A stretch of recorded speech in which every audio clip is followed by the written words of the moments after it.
Bonjour à tous, bienvenue sur ma chaîne. Donc aujourd'hui nous allons découvrir ensemble comment tenir votre fil et votre crochet. Donc je pose ma mascotte et on regarde ça de suite. Donc là j'ai pris une pelote de fil de taille moyenne, c'est de l'acrylique, du kit Josie qui est accessible sur ma boutique.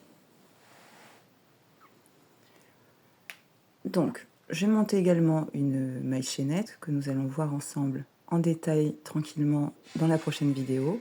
Mais il fallait bien que je puisse avoir un support pour vous montrer comment tenir son crochet et le fil également.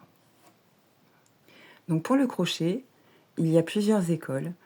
La première, celle que j'utilise, c'est de tenir le crochet comme une pince entre le pouce et son index. Vous voyez, comme ceci.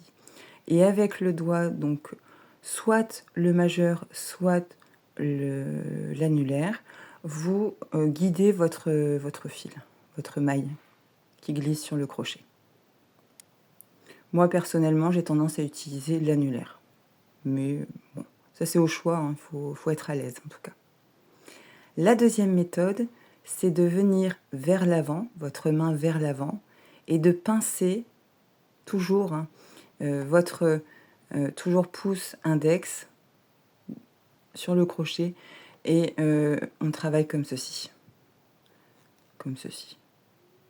Personnellement, c'est pas une technique que j'adopte systématiquement puisque je suis moins à l'aise avec le poignet.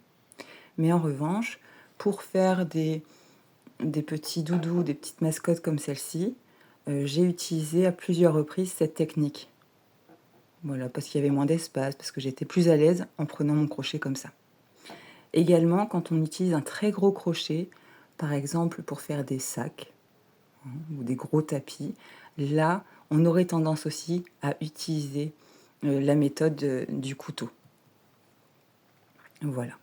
Alors, pour tenir le fil, c'est toujours... il n'y a pas d'école finalement, vous savez. Il faut être à l'aise. Mais en tout cas, moi personnellement, je passe le fil entre l'index de ma main gauche, entre l'index et le majeur, et je le fais glisser, vous voyez, comme ceci. Donc il glisse, et il est à peine maintenu par mon annulaire. Vraiment tout juste. C'est pour pas qu'il s'échappe. Mais ça sert pas, vous voyez. J'arrive à le bouger facilement, sans tirer. Vous voyez. Il faut que ça soit... faut pas que ça soit serré, parce que sinon votre tension ne va pas être bonne et votre point ne va pas être beau non plus. Voilà. Donc c'est tout pour cette vidéo. Dans la prochaine vidéo, comme je vous disais, nous allons apprendre comment monter une chaînette, là avec deux solutions. Une solution adulte et une solution spécialement conçue pour les enfants, puisque j'ai la chance d'avoir des enfants et je leur ai enseigné cette méthode-là qui est la plus facile pour un enfant, vous savez, entre 5 à 8 ans. Voilà. Je vous remercie pour votre écoute. Je vous dis à très très vite.